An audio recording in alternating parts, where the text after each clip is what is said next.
नमस्कार, आप देख रहे हैं ग्रेटर पुंछ। आज हम हैं कृषि विज्ञान केंद्र पुंछ में, जहां आज के कार्यक्रम में हमने बातचीत जारी रखेंगे डॉक्टर मुजफ्फर हुसैन साहब से, जो हार्टिकल्चर विभाग के साइंटिस्ट हैं। तो सबसे पहले डॉक्टर साहब, आपका वेलकम करते हैं अपने प्रोग्राम में। तो शुक्रिया sir, thank you very much. तो सर, किसानों की सुविधा के लिए किस तरह के कार्यक्रम जो हैं चल रहे हैं? कुछ गवर्नमेंट स्पॉन्सर स्कीम्स हैं किसानों के जो फायदे के लिए जारी की गई हैं, वो क्या हैं, आप हमें बताइए। बहुत बहुत धन्यवाद सर आपका, क्योंकि आप यहाँ पे आए हैं। आपने इस दूर दराज इलाके में यहाँ के जो हमारे किसान भाई हैं उनका हाल जानने के लिए यहाँ आए, और यहाँ पे कौन कौन सी स्कीम्स चल रहे हैं और उन स्कीम्स के बारे में क्या क्या जानकारियाँ हमारे फार्मर्स के पास है और क्या क्या फ़ायदे हैं। बहुत अच्छा सवाल है सर। मैं आप के इस जो ग्रेटर कृषि में जो आपका है, ग्रेटर जो ये चैनल है पुंछ, ग्रेटर पुंछ है, उस माध्यम से बताना चाहता हूँ कि ये जो हमारा इलाका है, खासकर डिस्ट्रिक्ट पुंछ, और हार्टिकल्चर के हिसाब से अगर हम बात करें तो एक मौजून क्लाइमेटिक कंडीशंस यहाँ पे है, और यहाँ की जो ज़मीन है बहुत ही सूटेबल है, खासकर हार्टिकल्चर क्रॉप्स के लिए। अब जो हार्टिकल्चर क्रॉप्स है हमारे यहाँ पे, जो हमारे ज़मींदार भाई जिनके ऊपर खास कर वो निर्भर कर रहे हैं, जैसे हमारे पास यहाँ एक यूनिक क्रॉप है सर, जिसको हम पीकानट कहते हैं। पहले हम शुरुआत से करेंगे। ये ऐसा यूनिक चीज़ है, एक ऐसा खास फ्रूट क्रॉप है यहाँ का, जिससे हमारे यहाँ के ज़मींदार जो है बहुत ही लाभ उठा रहे हैं। और मैं आपको ये भी बताना चाहता हूँ कि sir, one district one product हमारे पूरे भारतवर्ष में चल रहे हैं, हर एक डिस्ट्रिक्ट में चल रहे हैं कि एक डिस्ट्रिक्ट जो है वहाँ की खूबी क्या है, किस चीज़ की। और लकीली और किस्मत की वजह यही है कि ये जो हमारा पीकानट है, ये वन डिस्ट्रिक्ट वन प्रोडक्ट में हमें यहाँ पे यही मिला है जी। अब बात जब हम करेंगे इसकी अहमियत की, इसकी खुसूसियत की, क्योंकि जब हम अखरोट की बात कर रहे हैं सर, क्योंकि अखरोट एक माना जाना क्रॉप है हमारे ज़मींदार के लिए, जिससे उसकी इकोनॉमिक लाइवलीहुड बहुत ज़्यादा बढ़ जाता है। उसके साथ साथ जब हम इस पीकानट की बात कर रहे हैं, एक हमारा ज़मींदार जो है उसके पास अगर 1 किलो अखरोट होगा, ज़्यादा से ज़्यादा 200, 250, 300 रुपये में वो बिकता है उसका जी लेवल पे। लेकिन जब हम बात कर रहे हैं इसी पीकानट की, जो कि फार्मर लेवल पे 500, 600 रुपये में 1 केजी बिकता है, और ये मार्केट लेवल पे 1000, 1500, एवन की 2000 तक भी हमारे, जब इस बार दिवाली हुई है जम्मू में, हमारे कम से कम 1500 तक भी 1 केजी बिका हुआ है वहाँ पे जी।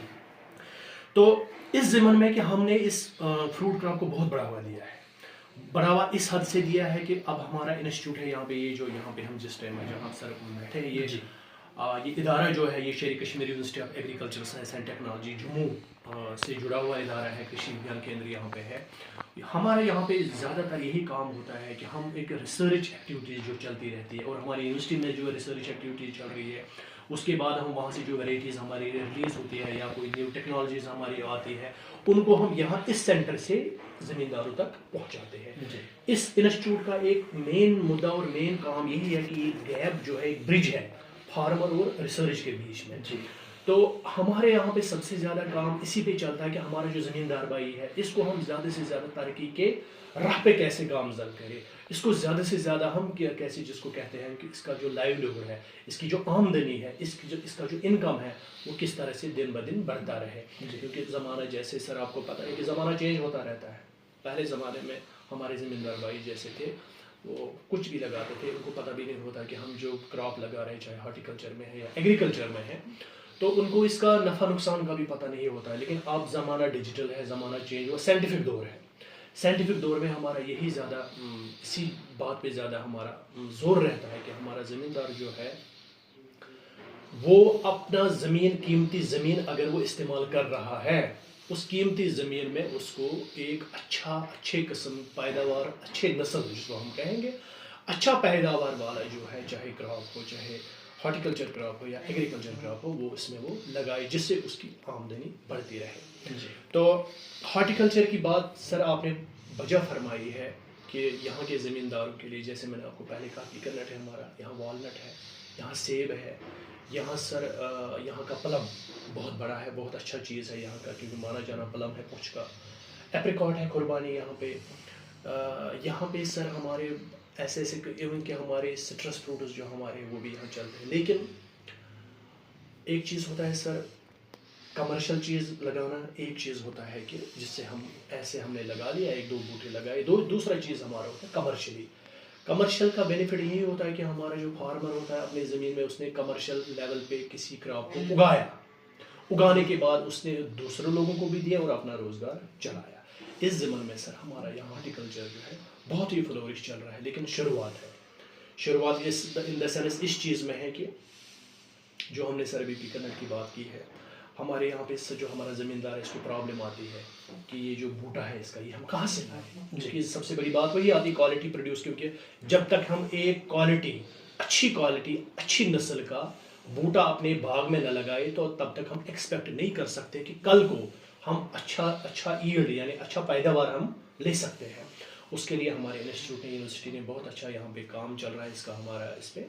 तो इसके साथ साथ हमारा एक नबार्ड का भी प्रोजेक्ट चल रहा था सर यहाँ पे, जिसके तहत हमने प्लांट मटेरियल यहाँ पे अच्छी नस्ल का तैयार किया है। वो हम पिछले 4 साल से 5 साल से लोगों को दे रहे हैं, अच्छे ग्रेफ्टेड प्लांटिंग मटेरियल दे रहे हैं। और इस डेट में हमारे पुंछ में बहुत सारा इलाका जो है पीकरनट के अंडर कवर हुआ है, जहाँ जहाँ पे हमें ये ज़रूरत है। और आने वाला दौर ऐसा है 2 साल 3 साल 4 साल के बाद यहाँ ट्रकों के ट्रक माल यहाँ से निकलते रहेंगे। अभी आ रहा है फ्रूट लेकिन उस लेवल पे नहीं आ रहा है। अब लोग पहले क्या करते थे सर, पहले लोग बिल्कुल अवेयर नहीं थे। अब हमने अवेयरनेस दी है लोगों को, हमने उनको इसकी इम्पोर्टेंस दिखाई है। अब लोग बाज़ाब्ता प्रॉपरली जो है बाग लगाते हैं। जैसे सेब के बाग आप देखते हैं कश्मीर में या हिमाचल प्रदेश में देख रहे, सेम उसी लेवल पे उसी तरज पे अब यहाँ के हमारा जो पुष्ट का जो ज़मींदार है अब वो इतना सक्षम और इतना अवेयर हो चुका है, वो प्रॉपरली उसको पता है कि मुझे किस तरह से कहाँ से बूटा लाना है, किस तरह से लगाना है, किस तरह से इसका देखभाल करना है, कहाँ से मुझे इसको पानी देना है, कहाँ से मुझे इसको खाद देनी है, कहाँ से मुझे इसकी कटाई छटाई, कहाँ इसकी बीमारी आई है वो बीमारी को हमने दूर करना है। जी बिल्कुल सर। तो डॉक्टर साहब, लोगों का बागवानी की तरफ काफ़ी रुझान जो है बढ़ चुका है पुंछ के लोगों का। तो इसमें एक प्रॉब्लम लोगों को ये भी आ रही है, जब फ्रूट पेड़ पे ही लगता है तो वो खराब हो जाता है। बिल्कुल। उसकी क्या वजह होती है, तो उसके लिए इनको क्या करना चाहिए? बिल्कुल सर। जैसे सर आप यहाँ पे फ्रूट की आपने बात की है, तो फ्रूट में बहुत सारे फ्रूट आते हैं। फ्रूट में हमारे यहाँ पे इसकी 2 चीज़ें आती हैं सर फ्रूट क्रॉप्स में हमारे। एक होता है हमारा नट क्रॉप जी, एक होता है हमारा पेरिशेबल फ्रूट्स होते हैं। नट क्रॉप्स की मैं बात करूँ सर, जैसे मैंने आपको कहा अखरोट हो गया है, हमारा बादाम है, हमारा जो ये पीकनट है, ये ऐसे क्रॉप्स होते हैं जो खराब नहीं होते, चाहे उनको 2 महीने 4 महीने 6 महीने उनकी 1 साल तक भी हम रख सकते हैं। मैं यहाँ पे आपको दिखाऊँ, हमारे सैंपल है यहाँ पे सैंपल पीकनट के 1-1 साल के यहाँ पे हैं, इसको ख़राब होने का अंदेशा नहीं है। तो रही बात सर जो कुछ पेरिशेबल फ्रूट्स हमारे होते हैं, जैसे एप्रिकॉट होते हैं हमारे पास, खुरबानी जिसको हम कहते हैं, या हमारे पास प्लम होता है, तो या हमारे पास आड़ू जो पीच होता है, ये कुछ ऐसे फ्रूट क्रॉप्स होते हैं इनकी शेल्फ लाइफ जो है सर नेचुरली कम है। अब हमारा ज़मींदार जो भाई हमारे होते हैं कि हमारा हर टाइम हमारा मशवरा यही रहता है कि आपने देखना है कि राइट टाइम स्टेज जो होता है उसको प्रॉपर स्टेज पे आप हार्वेस्ट कर लीजिए। और अगर कोई बीमारी है, बीमारी के लिए आपने कोई दवाई छिड़कनी है या कोई केमिकल लगाना है या कोई आप, क्योंकि बीमारियां भी जो है बहुत वजूहत की बिना पे आ जाती है। ऐसा नहीं कि हम कहेंगे कि खाली दवाई लगानी है। कभी कभार क्या होता है कि पेड़ कमज़ोर होता है सर, जब पेड़ कमज़ोर हो गया तो डेफिनेटली उसमें जो फ्रूट होता है वो भी कमज़ोर होता है। कभी कभार उसको न्यूट्रिशनल प्रॉब्लम्स होती है, न्यूट्रिशनल प्रॉब्लम का खान पीन की वजह से उसकी हो जाती है। ये ज़रूरी नहीं कि उसको बीमारी की वजह से ही प्रॉब्लम्स होती है। तो उस टाइम हमारा ज़मींदार भाई जो है उसको उन चीज़ों का भी ख्याल रखना है कि मेरी ज़मीन में कोई सॉइल टेस्टिंग की ज़रूरत तो नहीं है, वहाँ से वो सैंपल ले सकता है, टेस्ट करा सकता है। हमारे यहाँ पे डिपार्टमेंट ऑफ एग्रीकल्चर की लैब है यहाँ पे, चीफ एग्रीकल्चर ऑफिस में यहाँ पुंछ में ही है, तो वो वहाँ अपने सैंपल ले सकता है और वहाँ पे टेस्ट करा के वो देख सकता है कि मेरी ज़मीन में किसी जूस की कमी तो नहीं है, किसी जो है न्यूट्रिएंट की कमी तो नहीं है। क्योंकि हमारे 16-17 ऐसे इंपॉर्टेंट एसेंशियल न्यूट्रिएंट्स है ज़मीन में जो होते हैं, जिसमें carbon, nitrogen, phosphorus, calcium, magnesium, बड़े सारे ऐसे जूस है जो एक जो फलदार बूटा है या सब्जी कोई भी किसी भी क्रॉप की हम बात करें उसको ज़रूरत होती है। अगर उसकी कमी होगी तो डेफिनेटली उसका जो असर है वो चाहे वो जो फ्रूट हमारा होता है उस पर वो वाज़ेह दिख जाएगा। तो इन चीज़ों का हमारे ज़मींदार भाइयों को ख्याल रखना है कि टाइम पे एक्सपर्ट से बात करें। कृषि विज्ञान केंद्र में साइंटिस्ट बैठे हैं, यहाँ पे अलग अलग विभाग के साइंटिस्ट बैठे हुए हैं। हॉर्टिकल्चर के अलग है, बीमारी के अलग है, एग्रोनॉमी के अलग है, हर एक के अलग अलग है। तो यहाँ हमारे जो ऑफिसर हजरात है डिपार्टमेंट में, चाहे डिपार्टमेंट ऑफ हॉर्टिकल्चर में है, चाहे डिपार्टमेंट ऑफ एग्रीकल्चर में, उनसे टाइम पे रब्ता करें तो इस जो समस्या है उसका समाधान वक्त पे हो जाए। अच्छा डॉक्टर साहब, कई बार ऐसा होता है कि जब फ्रूट लगना शुरू हो जाता है, बिल्कुल, तो किसानों को ये पता नहीं होता है, अचानक कुदरत की तरफ से ओला वगैरह ये गिरना शुरू होता है, उसकी वजह से भी फ्रूट खराब हो जाता है। तो उससे बचने के लिए कोई बहुत ही सर आपने एक अच्छा सवाल यहाँ पे किया है, क्योंकि ये आज के डेट में बहुत बड़ी प्रॉब्लम है जी। क्योंकि क्लाइमेटिक चेंज जो है हम सभी देख रहे हैं, क्लाइमेटिक चेंज की वजह से अचानक दिन को धूप होगी, अचानक शाम को बारिश होगी। अब ये खाली बारिश नहीं हो सकती, हमें एक्सपेक्ट नहीं होता, हो सकता है शाम बारिश के साथ साथ ओले भी स्टार्ट हो जाते हैं।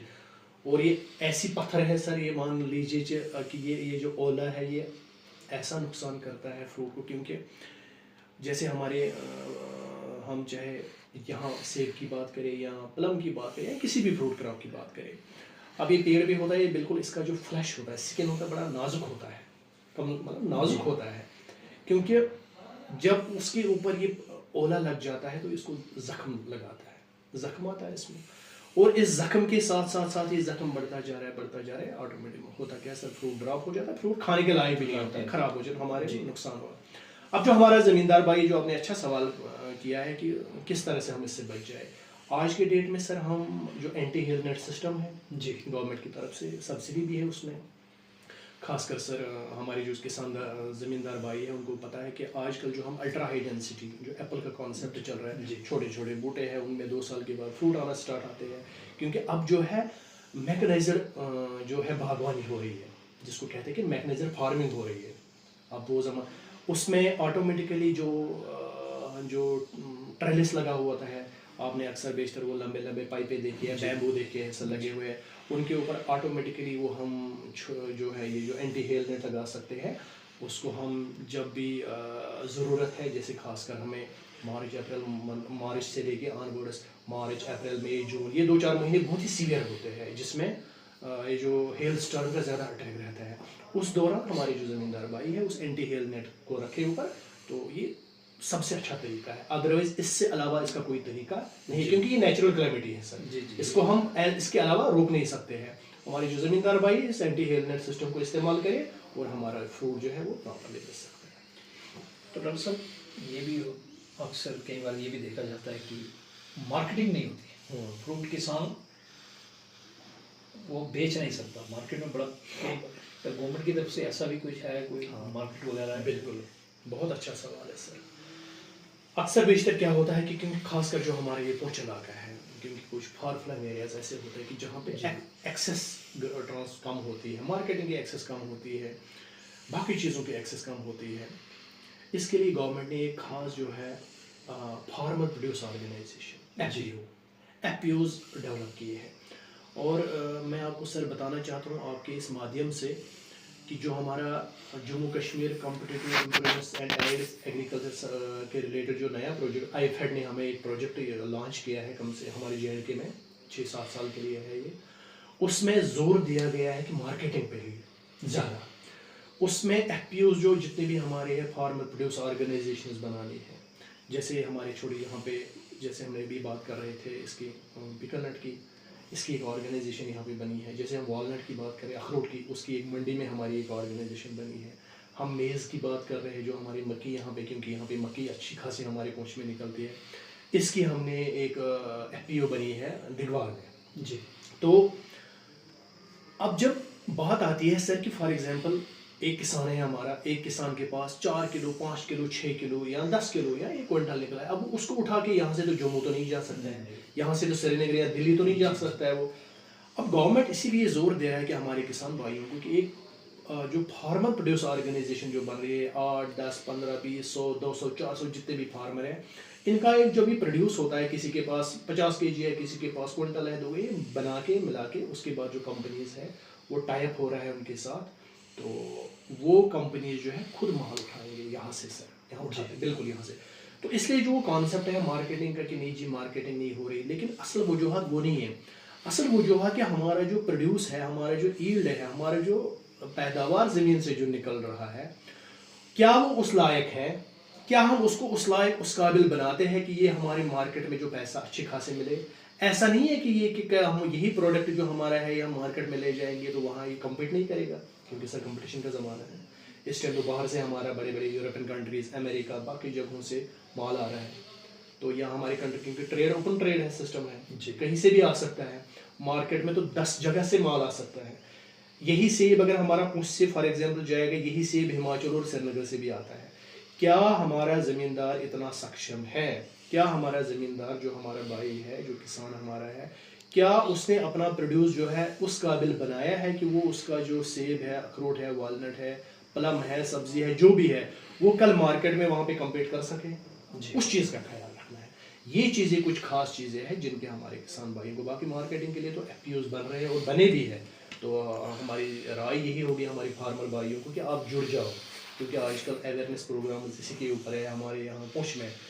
इनफैक्ट मैं आपको लकीली आपने ये बात छेड़ी है, हम आज भी एक जगह पे जा रहे थे इसी सिलसिले में जी। ये जो फार्मर प्रोड्यूस ऑर्गेनाइजेशन है, वहाँ मेन यही है मार्केटिंग के ऊपर जी। आपने प्रोड्यूस बनाया, उसके बाद मार्केटिंग किस तरह से हो जाएगी जी। तो डॉक्टर साहब हमारे चैनल के माध्यम से किसान भाइयों को कोई पैगाम देना चाहिए? बिल्कुल सर, किसान भाइयों से आपकी चैनल के माध्यम से मैं यही बताना चाहता हूँ कि किसान भाइयों, दौर जो है बहुत चेंज हुआ है। पहला ज़माना एक चीज़ था कि एक बंदा हमारी ज़मीन घर में कमाता था तो 10 खाते थे, लेकिन आज के दौर में अगर हम 10 के 10 भी कमाएंगे तब भी हमारे घर की जो अखराजात होते पूरी नहीं हो पाते हैं। इसलिए आप सभी से मेरी तरफ से मोदबाना गुजारिश यही है कि अपना जो ज़मीन है ये सोना है, इस सोने से जो ज़मीन है इसमें से आप सोना भी निकाल सकते हैं, लेकिन बशर्ते कि आप में विल पावर हो, आप में साइंटिफिक तरीके से फार्मिंग करनी है। वो ट्रेडिशनल फार्मिंग जो है वो उसको खैराबाद करना है, यानी बाई करना है। और जो मॉडर्न फार्मिंग होती है उसमें क्यों अब गवर्नमेंट की तरफ से बहुत सारे स्कीम्स है, सेंट्रल स्पॉन्सर्ड स्कीम्स है, गवर्नमेंट स्टेट स्पॉन्सर्ड स्कीम्स है, जिसमें जैसे मैं आपको बताऊं हमारे पास HADP है, हमारे पास JK SIP आया है। ये बेहतरीन मौका है, बहुत बड़ा प्लेटफॉर्म है आपके लिए जिसमें सब्सिडीज़ बहुत सारे हैं। इनको इस्तेमाल कर लीजिए, इनको अवेल कर लीजिए और अपना फ़ायदा उठा लीजिए। और ख़ासकर कुछ के फार्मरों के लिए मेरी यही राय है कि आपकी ज़मीन जो है ऊपर वाले ने आपको बहुत ही अच्छा एक क्लाइमेटिक कंडीशन दी है अराउंड द ईयर। आप इस ज़मीन से पूरे साल भर जो है पैदावार निकाल सकते हैं। यहाँ की मौसमी हालात जो है बहुत ही अच्छी है, यहाँ का सॉइल जो है बहुत ही अच्छी है। तो यही हमारी गुजारिश है आपसे, मेहनत आप लोगों की है और साइंस और टेक्नोलॉजी हमारी है। जब हम ये दोनों मिल के चलेंगे तो डेफिनेटली आप लोगों का भला हो जाएगा और आप लोग जो है गरीबी रेखा से ऊपर बढ़ सकते हैं। शुक्रिया सर। तो डॉक्टर साहब हम आपके शुक्रगुजार हैं, अपना कीमती टाइम हमें दिया। तो ये थे डॉक्टर मुजफ्फर मीर, जिनसे हमने बातचीत की किसान भाइयों को किस तरह से फ़ायदा हो सकता है और उनको इनके साथ कांटेक्ट करके अपनी ज़मीन के बारे में और अपना इनकम बढ़ाने के बारे में उनसे जानकारी ले सकते हैं। ग्रेटर पुंछ के साथी रिपोर्टर जहांगीर शेख के साथ।